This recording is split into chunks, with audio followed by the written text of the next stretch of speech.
नमस्कार बच्चों, आज हम चित्रकूट में भरत की संपूर्ण प्यार पाठ व्याख्या पढ़ेंगे। तो जैसा कि आप जानते हैं, जो रामचंद्र जी हैं वो वन को चले जाते हैं और भरत अपने ननिहाल में होते हैं। उसे अयोध्या की घटनाओं के बारे में कुछ भी पता नहीं होता है। अब जैसे ही अयोध्या से सैनिक उसे लेने के लिए आते हैं, अब उसकी क्या दशा होती है उसके बारे में यह पाठ है। अब भरत केकई राज में थे, अपने ननिहाल में। ननिहाल उनका केकई राज था। अयोध्या की घटनाओं थे वो सर्वथा अनभिज्ञ थे, क्योंकि उस समय आजकल की तरह संचार के साधन नहीं थे, इसलिए वह अयोध्या की घटनाओं के बारे में कुछ नहीं जानते थे भरत जी। लेकिन वो मन ही मन चिंतित थे। उन्होंने एक सपना देख रखा था कि सपने का सपना देखा उन्होंने और उसका अर्थ नहीं समझ पा रहे थे। अब वह अपने जो सगी साथी हैं उन लोगों से बातचीत करते हैं और उनको अपने सपने के बारे में बताते हैं। भरत कहते हैं कि मैंने देखा कि समुद्र सूख गया है, चंद्रमा धरती पर आ गिर पड़ा है, वृक्ष सूख गए हैं, एक राक्षसी पिता को खींचकर ले जा रही है और वे रथ पर बैठे हैं, रथ गधे खींच रहे हैं। अब इस सपने का वह अर्थ समझ नहीं पा रहे थे और अपने मित्रों से वह चर्चा कर ही रहे थे कि अचानक अयोध्या से घुड़सवार वहां पहुंचे और घुड़सवारों ने छोटा रास्ता पकड़ा था, क्योंकि वो जल्दी पहुंचना चाहते थे केकेराज भरत को लेने के लिए। और उन्होंने भरत से तत्काल तैयार होने को कहा। लेकिन भरत का मन अपने ननिहाल में नहीं लग रहा था और वो भी अयोध्या जाने के लिए उतावले थे। अब भरत ने को उनके जो नाना जी हैं केके राज ने विदा किया 100 रथों और सेना के साथ। उन्होंने घुड़सवारों को अधिक समय लगाया, क्योंकि जो घुड़सवार थे सारा सामान था और छोटे रास्ते से नहीं जा सकता था, इसलिए उन लोगों ने लंबा रास्ता पकड़ा। और सेना रथ खेतों से होकर नहीं जा सकते थे, इसलिए 8 दिन बाद वो लोग लंबा रास्ता पकड़ने के कारण उन लोगों को अयोध्या पहुंचने में 8 दिन लगे। अब वो सभी जब जा रहे थे तो नदी पर्वत लांगे उन्होंने और थके भी थे और चिंतित भी थे।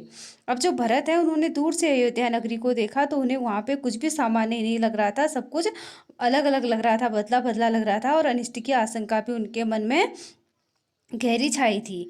अब उन्होंने सोचा कि ये मेरी अयोध्या नगरी नहीं है। यहाँ की सड़कें तो सूनी हैं, बाग बगीचे उदास हैं, सब लोग कहाँ गए? यहाँ का तुमुलनाद अर्थात यहाँ की चहचहाट कहाँ गई? चहल पहल कहाँ गई?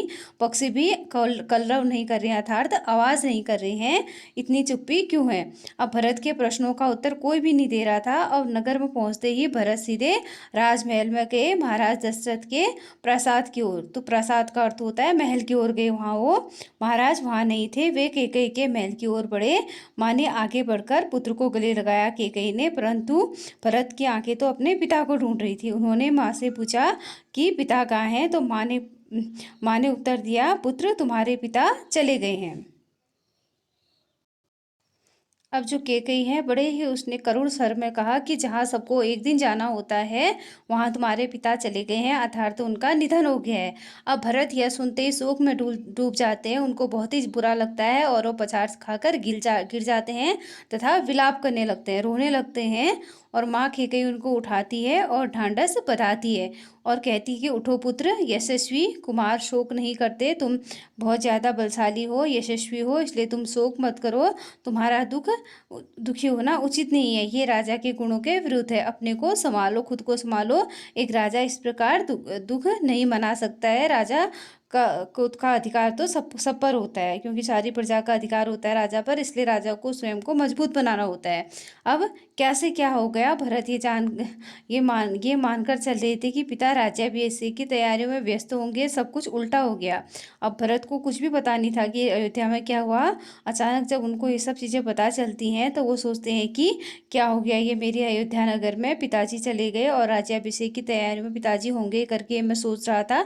अचानक यह सब सुनकर उसको बहुत ज़्यादा आघात पहुंचता है और सब कुछ उल्टा हो गया, वो सोचते हैं मन ही मन। और उन्होंने मेरे लिए संदेश दिया है, भरत ने माँ से पूछा। तो भरत अपनी माँ से पूछते हैं कि क्या पिताजी ने मेरे लिए अंतिम समय में कुछ कहा? तो माँ कहती है कि अंतिम समय में उन्होंने हे राम, हे सीते और हे लक्ष्मण कहा, तुम्हारा तो नाम भी नहीं लिया। अब भरत बिल्कुल व्याकुल थे और विलकता उन बढ़ती ही जा रही थी, बहुत ज़्यादा दुखी थे और उनकी चिंता बढ़ती जा रही थी और तुरंत राम के पास जाना चाहते थे। तो केकई ने कहा कि महाराज ने उन्हें 14 वर्ष का वनवास दे दिया, 14 वर्ष के लिए सीता और लक्ष्मण भी साथ में गए हैं। अब केकई का ने भरत का मन पढ़ते हुए उसको सारे सवालों के उत्तर दिए, परंतु वनवास क्यों? अब भरत बिल्कुल आश्चर्य से बोलता है कि वनवास क्यों दिया गया भाई को, राम को?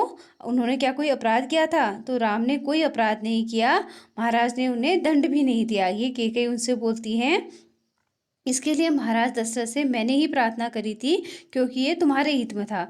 अब मैं तुम्हारा अहित नहीं दे सकती थी। कैकेयी ने कहा कि मैंने पूरी कथा सुनाते हुए कहा, बताया उसको कि किस प्रकार उसने उनसे राजा दशरथ से 2 वरदान मांगे थे। अब उसके बाद वो कही, उठो पुत्र, राजगद्दी संभालो, अयोध्या का कंटक राज्य अब तुम्हारा है। अर्थात यहाँ अयोध्या में इतना बड़ा साम्राज्य अब तुम्हारा ही है। भरत अपना क्रोध रोक नहीं सके और जोर से चिल्ला पड़े और कहा कि अपनी माता से, हे माता, माते, तुमने यह क्या किया? ऐसा अनर्थ, ऐसा घोर अपराध किया है तुमने। तुम तो अपराधिनी हो, तुम दोषी हो।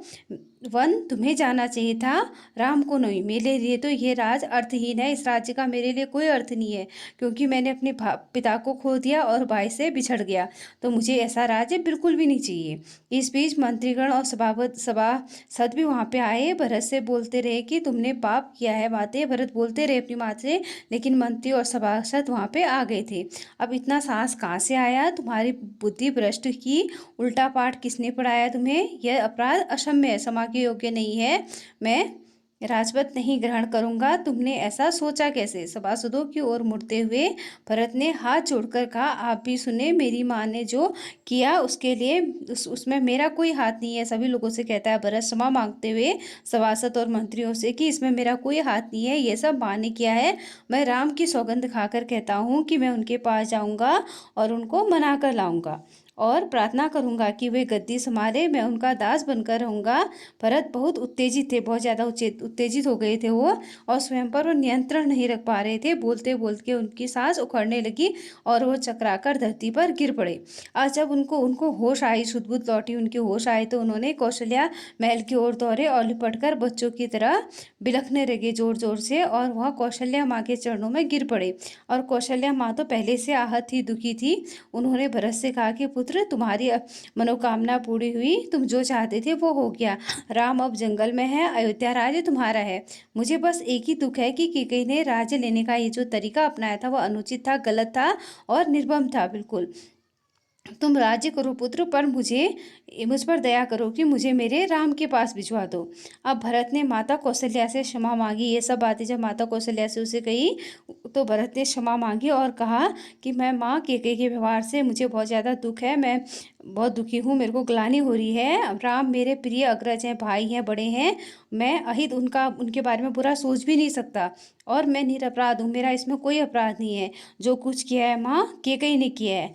अब कौशल्या ने भरत को क्षमा किया और उसको गले से लगाया। भरत पूरी रात भर माँ कौशल्या के पास बैठकर फूट फूट कर रोते ही रहे। सुबह शत्रुघ्न को भी जब पता चला कि कैकेयी के कान मंथरा ने भरे हैं, तो उसने कैकेयी को जल्दी से दबोच लिया, पकड़ लिया, और उसको वह मारना चाहता था। लेकिन भरत ने उसका बीच बचाव किया।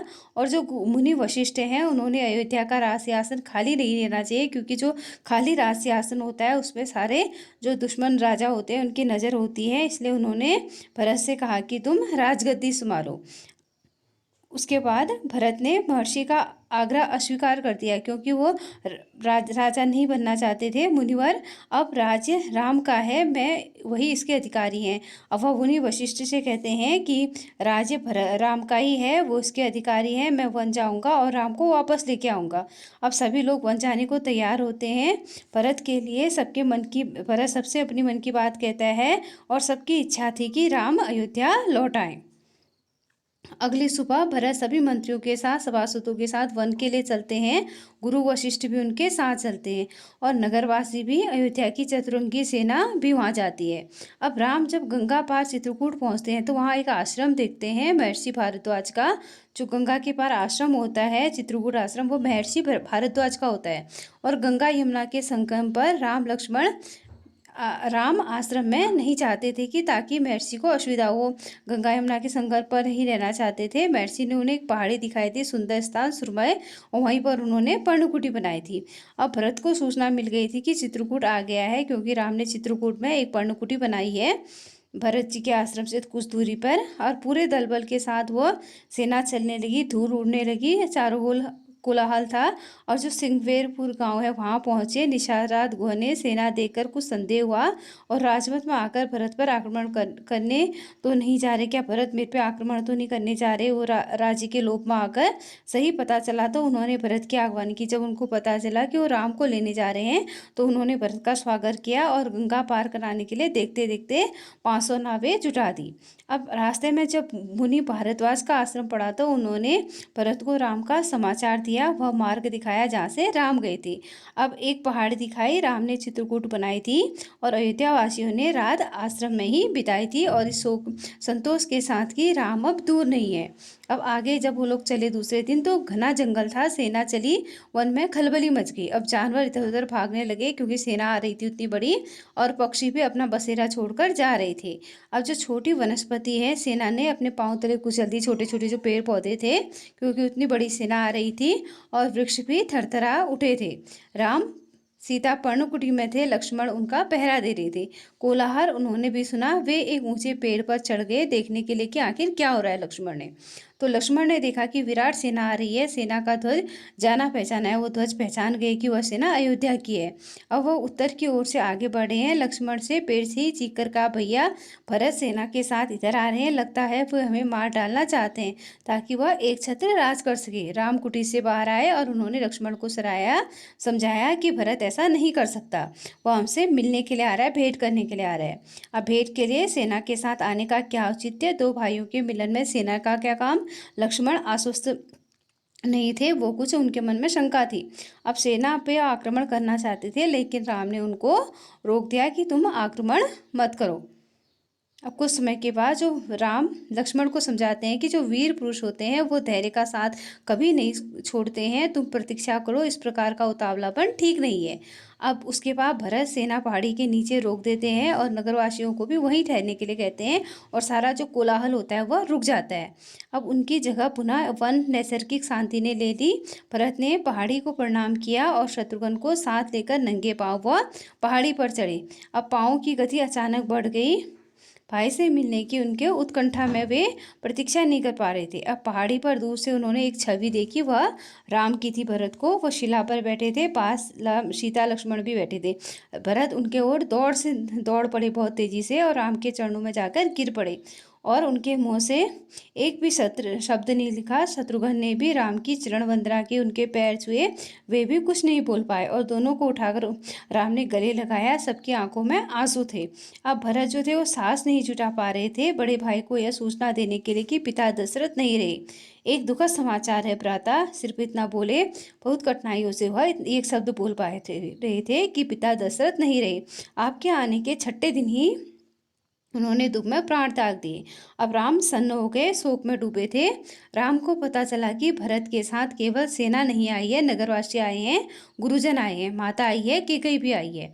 अब जो राम लक्ष्मण है पहाड़ी से उतरकर उनसे भेंट करने चाहते थे, सबसे स्नेह से मिले वो।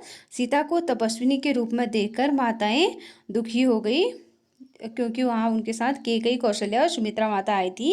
राम ने केकई को प्रणाम किया और सहज भाव से केकई मन ही मन पछता रही थी। केकई को अपने व्यापार पे पछतावा हो रहा था। अगले दिन भरत ने राम को राजग्रहण करने का आरज किया कि आप राज्य को ग्रहण कीजिए, विनती की कि अयोध्या लौटे। राम इसके लिए तैयार नहीं हुए। उन्होंने कहा कि पिता की आज्ञा का पालन करना अनिवार्य है, पिता की मृत्यु के बाद वह उनका वचन नहीं तोड़ सकता। भरत को राजकाज करने के लिए समझाया, कहा कि अब तुम गद्दी संभालो, यह पिता की आज्ञा है। और राम भरत के बीच बातचीत होती रही। मंत्री और सभासद जितने सभा के मंत्री थे और थे सभी लोग वहाँ पे उपस्थित रहे। मंत्री वशिष्ठ भी थे। भरत बार बार राम से लौटने के लिए आग्रह कर रहे थे, विनती कर रहे थे। राम हर बार विनम्रता से, दृढ़ता से उसको अस्वीकार कर रहे थे। अब जो महर्षि वशिष्ठ है उन्होंने कहा, राम, रघुकुल की परंपरा में राजा ज्येष्ठ पुत्र ही बनता है, तुम्हें अयोध्या लौटकर अपना दायित्व निभाना चाहिए। इसी में आप तुम्हारे कुल रघुकुल का मान है। लेकिन जो राम होते हैं, राम बिल्कुल संयत रहते हैं और कहते हैं कि चाहे चंद्रमा अपनी चमक छोड़ दे, सूर्य पानी की तरह ठंडा हो जाए, हिमालय शीतल न रहे, समुद्र अपनी मर्यादा भूल जाए, परंतु मैं पिता की आज्ञा से विरत नहीं हो सकता। मैं उन्हीं की आज्ञा से वन आया हूँ, उन्हीं की आज्ञा से भरत की राजगद्दी संभालनी चाहिए। राम किसी तरह लौटने को तैयार नहीं हुए। भरत के चेहरे पर निराशा के भाव थे, वह अपनी बात समझाने में विफल हो चुके थे। अब राम को मानने में आप नहीं लौटेंगे तो मैं खाली हाथ नहीं जाऊंगा, भरत उनको तरह तरह से समझा रहे थे। आप मुझे अपनी खड़ाऊ दे दीजिए, मैं 14 वर्ष तक उसी की आज्ञा से राजकाज चलाऊंगा। भरत का यह आग्रह राम को अस्वीकार था। भरत ने अस्वीकार किया और अस्वीकार कर रहे थे राम बार बार, लेकिन भरत ने के बार बार आग्रह करने पर राम ने उनको अपनी खड़ाऊ दे दी और भरत खड़ाऊ को माथे से लगाया। उनकी खड़ाऊ अर्थात जो पैर में उनमें चप्पल पहनी जाती है, और 14 वर्ष तक इन्हीं पादुकाओं का शासन रहेगा, ऐसा भरत बोलते हैं। और फिर वह चित्रकूट से वो विदा ले लेते हैं। अब कि भरत राम की चरण पादुकाओं को सुसज्जित हाथी पर रखते हैं और प्रतिहारी उस पर चरण धुलाते हैं। अयोध्या पहुंचकर जो भरत होते हैं पादुकाओं का पूजन करते हैं, कहते हैं कि ये पादुकाएं राम की धरोहर हैं, मैं इनकी रक्षा करूंगा, इनकी गरिमा को मैं आँच नहीं आने दूंगा। अब जो भरत हैं अयोध्या में कभी नहीं रुकते हैं और तपस्वी के वस्त्र पहनते हैं और नंदीग्राम चले जाते हैं। जाते समय वो कहते हैं कि मेरी अब केवल एक ही इच्छा है कि इन पादिकाओं को मैं उन चरणों में देखूं जहां इन्हें होना चाहिए। मैं राम के लौटने की प्रतीक्षा करूंगा 14 वर्ष तक। तो इसी के साथ ये पाठ समाप्त होता है। धन्यवाद।